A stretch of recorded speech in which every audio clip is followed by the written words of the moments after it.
Dear viewers, यह प्रभात exam YouTube channel का focus series 2022 programme है। इस प्रोग्राम के अंतर्गत हम प्रत्येक दिन आईएएस व पीसीएस की परीक्षाओं में पूछे गए 10 प्रश्नों का संपूर्ण विश्लेषणात्मक संकलन लेकर प्रस्तुत होंगे। हमें विश्वास है कि फोकस सीरीज 2022 का यह प्रोग्राम आपकी तैयारी को फोकस्ड करने में महत्वपूर्ण भूमिका निभाएगा तथा आपकी सफलता को सुनिश्चित करेगा। तो दोस्तों, आज का हमारा विषय है भारतीय इतिहास, जिसमें आज का हमारा सबसे पहला प्रश्न है, निम्न में से किस हड़प्पा कालीन स्थल से हल्का टेराकोटा प्राप्त हुआ? ए. धौलावीरा, बी. बनावली, सी. कालीबंगा, डी. लोथल, ई. उपरोक्त में से कोई नहीं या उपरोक्त में से एक से अधिक।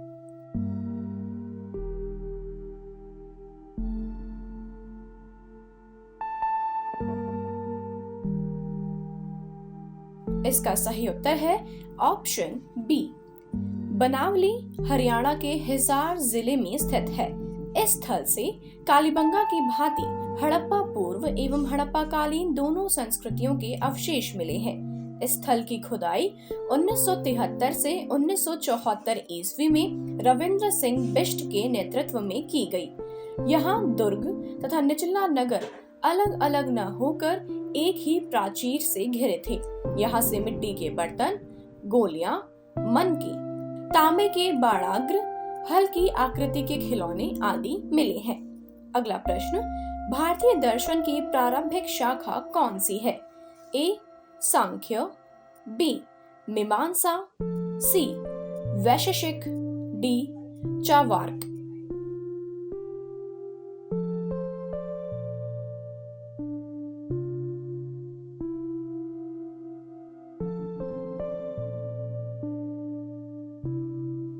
इसका सही उत्तर है ऑप्शन ए। भारतीय दर्शन की प्रारंभिक शाखा सांख्य थी। इसके प्रतिपादक कपिल थे। सांख्य दर्शन के अनुसार जगत की उत्पत्ति ईश्वर से नहीं बल्कि प्रकृति से हुई है। चौथी शताब्दी के बाद इस दर्शन में सृष्टि का कारण प्रकृति और पुरुष दोनों को माना जाने लगा। यह दर्शन पहले भौतिकवादी था, बाद में अध्यात्म की ओर मुड़ गया। इस दर्शन के अनुसार मोक्ष की प्राप्ति यथार्थ ज्ञान से ही हो सकती है। अन्य दर्शनों के प्रतिपादक इस प्रकार हैं।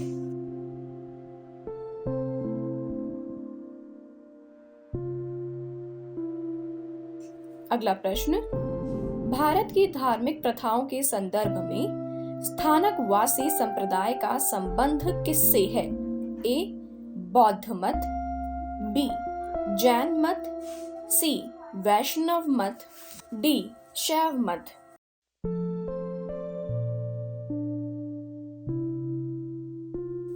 इसका सही उत्तर है ऑप्शन बी। स्थानकवासी श्वेतांबर जैन संप्रदाय का एक उप संप्रदाय है। इस संप्रदाय की मान्यता है कि भगवान निराकार हैं, अतः ये किसी मूर्ति की पूजा नहीं करते। 17वीं सदी में लोकाशाह ने इस संप्रदाय की स्थापना की, जो पहले लोपांक या लौकागच्छ कहलाने वाले अमूर्ति पूजक संप्रदाय के सदस्य थे। स्थानकवासी से एक और समूह 13 पंथी निकला, जिसकी स्थापना 18वीं सदी में आचार्य भिक्खु ने की थी। अगला प्रश्न, अलाउद्दीन खिलजी के आक्रमण के समय देवगिरी का शासक कौन था? ए. रामचंद्र देव, बी. प्रताप रुद्रदेव, सी.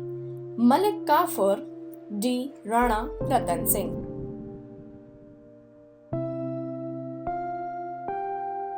इसका सही उत्तर है ऑप्शन ए। 1294 ईस्वी में अलाउद्दीन खिलजी ने देवगिरी पर आक्रमण किया। इस समय रामचंद्र देव देवगिरी का राजा था। बाद में अलाउद्दीन ने रामचंद्र देव को स्वायत्तता प्रदान कर दी, जिसके फलस्वरूप रामचंद्र देव ने अलाउद्दीन के दक्षिण अभियान में सहायता की। अलाउद्दीन ने उसे राय रायन की पदवी, गुजरात में नवसारी की जागीर तथा भेंट स्वरूप 1 लाख स्वर्ण टके एवं राज छत्र आदि प्रदान किए। अगला प्रश्न, फिरोज शाह तुगलक द्वारा स्थापित दार उल शफा क्या था? ए. एक दानशाला, बी एक खैराती अस्पताल, सी एक पुस्तकालय, डी तीर्थ यात्रियों के लिए एक अतिथि गृह।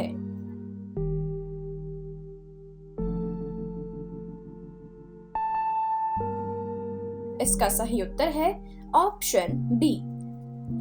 सुल्तान फिरोज शाह तुगलक ने अनाथ मुस्लिम महिलाओं, विधवाओं एवं लड़कियों की सहायता के लिए एक नए विभाग दीवान-ए खैरात की स्थापना की तथा मुफ्त में चिकित्सा सुविधा उपलब्ध कराने के लिए दारुल शफा की भी स्थापना की। अगला प्रश्न, सहायक संधि व्यवस्था को स्वीकार करने वाले प्रथम भारतीय देशी शासक कौन थे? ए ग्वालियर के सिंधिया, बी हैदराबाद के निजाम, सी पंजाब के दलीप सिंह, डी बड़ौदा के गायकवाड़, ई नागपुर के भोसले।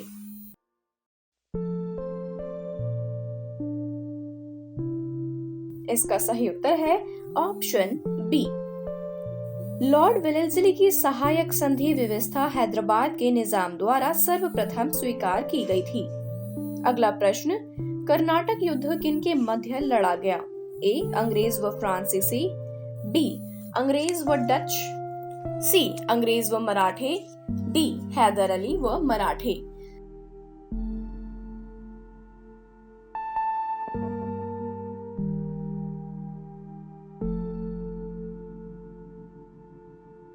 इसका सही उत्तर है ऑप्शन ए।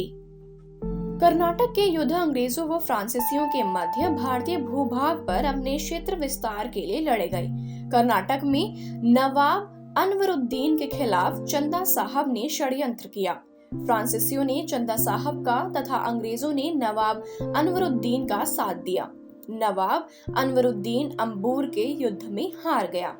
अगला प्रश्न, सूची 1 को सूची 2 से सुमेलित कीजिए तथा सूचियों के नीचे दिए गए कोड का उपयोग करते हुए सही उत्तर चुनिए। पहली सूची है झांसी, लखनऊ, कानपुर, फैजाबाद।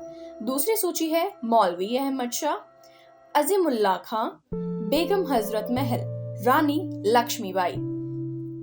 कोड है ए 4321, बी 4231, सी 3421, डी 1234।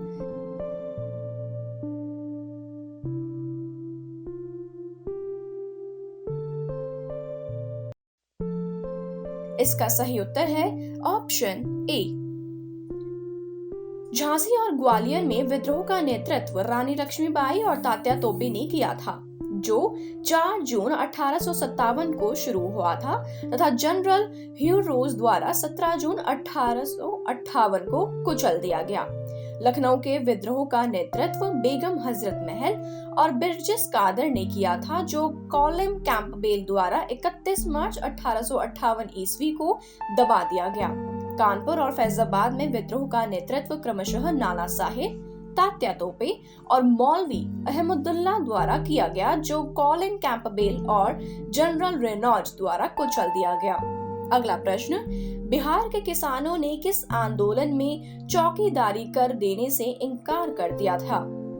ए चंपारण सत्याग्रह, बी असहयोग आंदोलन, सी स्वदेशी आंदोलन, डी सविनय अवज्ञा आंदोलन, ई उपरोक्त में से कोई नहीं या उपरोक्त में से एक से अधिक।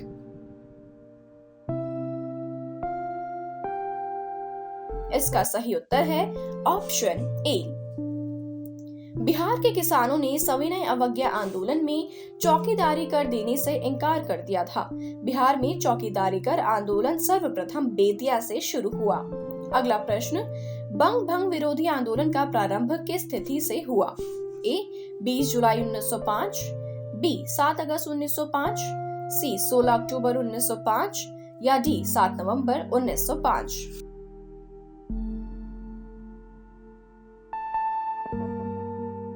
इसका सही उत्तर है ऑप्शन बी।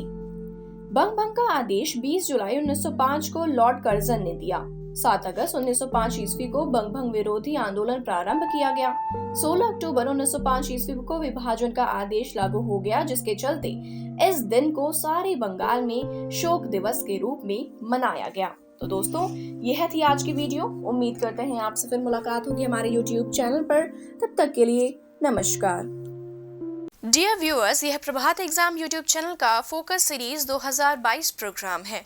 इस प्रोग्राम के अंतर्गत हम प्रत्येक दिन आईएएस व पीसीएस की परीक्षाओं में पूछे गए 10 प्रश्नों का संपूर्ण विश्लेषणात्मक संकलन लेकर प्रस्तुत होंगे। हमें विश्वास है कि फोकस सीरीज 2022 का यह प्रोग्राम आपकी तैयारी को फोकस्ड करने में महत्वपूर्ण भूमिका निभाएगा तथा आपकी सफलता को सुनिश्चित करेगा।